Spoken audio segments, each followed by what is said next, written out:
大家好，我是安妮。2个星期过去了，你们有没有成功制作出天然酵母？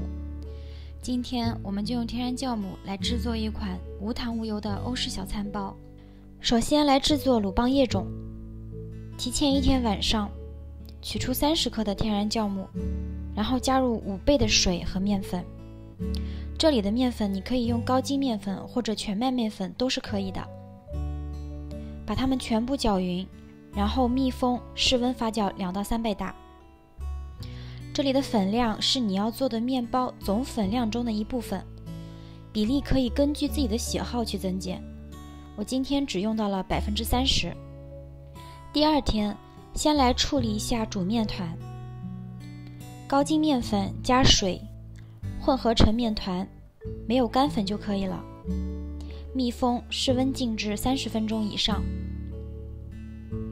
在这个阶段，肉眼不可见的2个重要反应正在悄悄进行：水解和水合。小麦在被研磨成粉时，一部分的淀粉被损伤，只要有水和适宜的温度，在淀粉酶的作用下，这些淀粉逐步被分解成单糖。生活中最常见的应该是吃白米饭的时候感觉有淡淡的甜味，这也是唾液淀粉酶的作用。与此同时，小麦中特有的蛋白质与水结合，形成了面筋。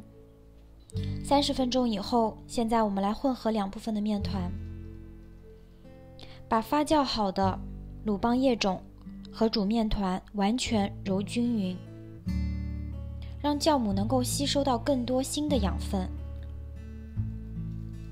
如果感到粘手，就沾一些水。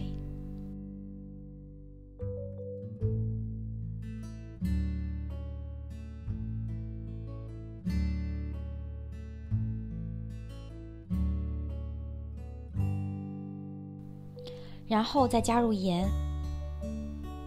盐的作用是增强面筋的延展性。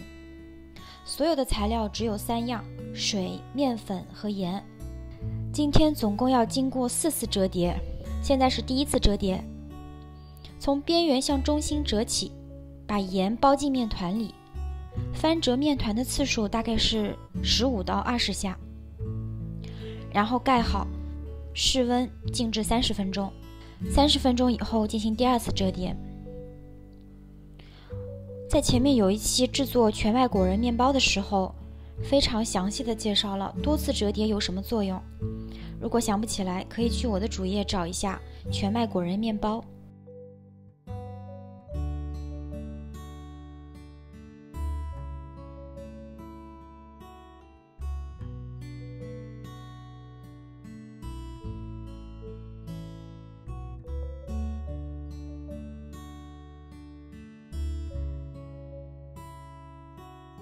第3次折叠。其实在做天然酵母第1集的时候，就有很多人问，天然酵母制作起来这么的麻烦，为什么不直接去超市买干酵母？难道干酵母做出来面包不香吗？我可以非常肯定的告诉大家，这世间所有的干酵母、鲜酵母都比不上天然酵母的风味和口感。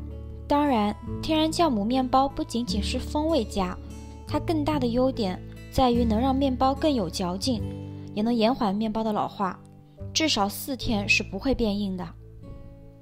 所以想要吃到更好吃的面包，外面的面包房几乎是买不到的，你只有亲手去做。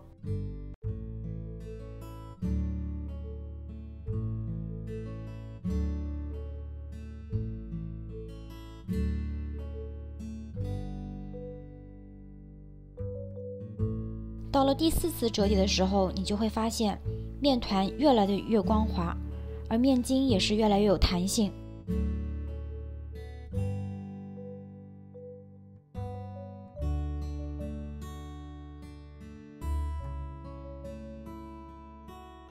总共经过4次折叠，最后将面团整理光滑，盖好，开始进行第1次的发酵。发酵好以后，面团的体积接近了2倍大。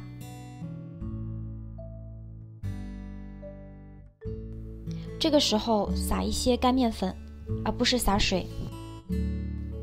你可以发现有一些大的气泡鼓出来，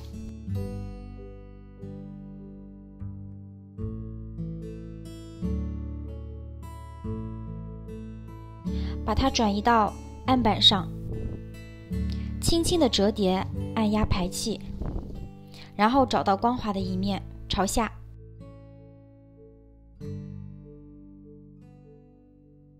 大致8等分，把它们全部揉圆，光滑的面朝上，接口要收紧，依次放到烤盘上，留有一些间距，进行第2次的发酵，再一次膨胀到2倍大。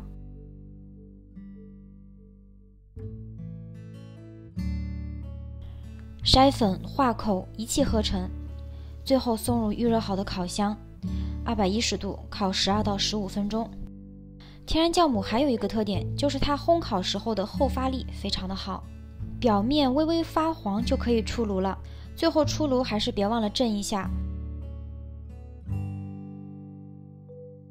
在放凉以后切开一个看看，你们可以先猜一下会是什么样的。